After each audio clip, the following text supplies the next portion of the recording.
Hey, what's up guys? Welcome back to my channel.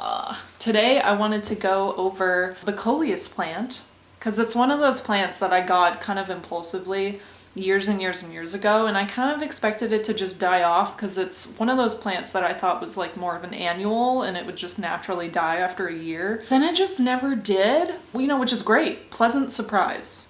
But I'm like, okay, if you want to keep living, then cool. This variety is just the red and green variety. I forget the exact one. Super easy plant, and I'm just gonna go over some quick little tidbits about it. Here's a pumpkin. I just decided to throw that in here.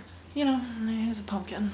So for the most part, Coleus are recommended for yards and stuff, like outdoor landscaping. They're recommended as a shade only plant, but if you just have it in some morning light, they do really, really well, and their colors really come out, and they'll be fuller and just grow more aggressively. But if you have them indoors, you can grow them.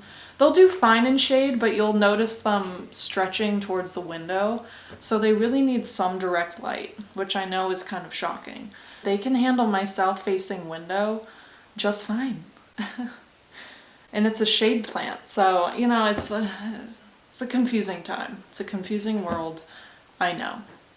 Since these guys are technically outdoor plants, I have this sitting right outside my front door right there. That's my door. It gets just a sliver of morning sun around 11 a.m. So that's like the sweet spot. It's like, mwah, it's like perfect. So that's the right amount of light for this guy. And it just keeps growing and growing, and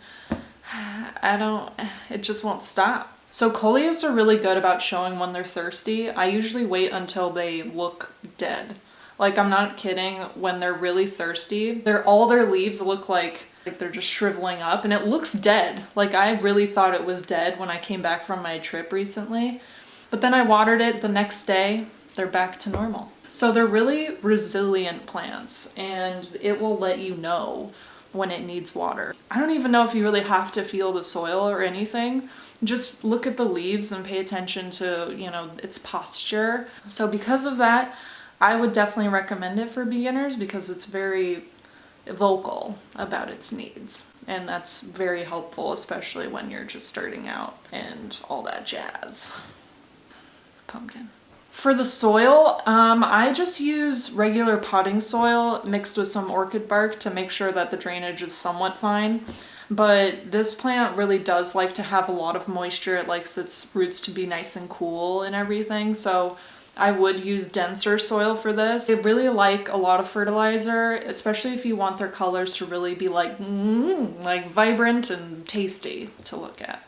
I use fish fertilizer every few weeks in its growing season, and right now it's starting to cool. Well, it's 90 degrees today. It's gonna start to cool down, and when that time comes around, I'm gonna be watering it less. I'm not gonna be fertilizing it as much because it's gonna go a little more dormant.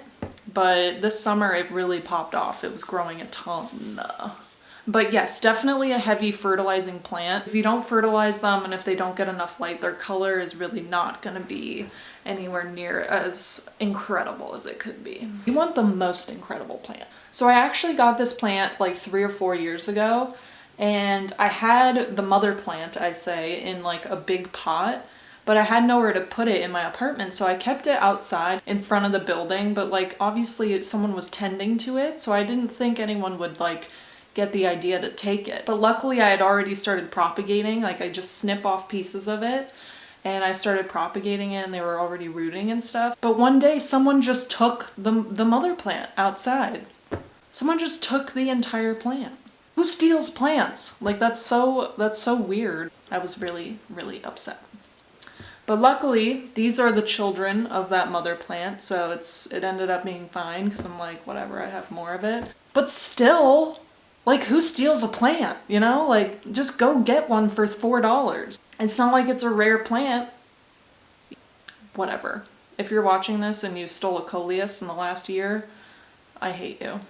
So one pro tip on the Coleus, if you look at it from this angle, it looks very leggy, and I let it get leggy on purpose because I wanted to show the process in this video. The Coleus are really well known for getting super leggy, and it just looks kind of weird from this angle. It doesn't look as like full, but if you look at it from the top, it looks very lush. It's gorgeous. So the tip on Coleus is they do sprout flowers when it's summer or when it's really warm outside. They'll sprout flowers, but you want to just pinch those off because the flowers are not even attractive, and you want the plant to really focus on its foliage, its leaves, because that's where the money's at. But in order to prevent it to be leggy, you really want to pinch off, here I'll zoom in. You just want to pinch off these top set of little leaves here. So it looks intense, but it's fine, I promise you. So see, I'm just gonna pinch these little leaves off. And I'm gonna do that for every long stem, because that'll promote branching, which will make it a fuller plant eventually. See, I'm just gonna pinch these off here. So after pinching off all the top sets of leaves, you're gonna feel bad and guilty, but in a few weeks even, because these grow really fast, in a few weeks you'll notice it's gonna start branching off more, and like see all these little baby leaves coming in. Eventually these are gonna really fill in the middle, and from the side the Coleus won't look so empty. So pinching the tops is very important with Coleus. It is key for a very full and lush looking plant. Just saying.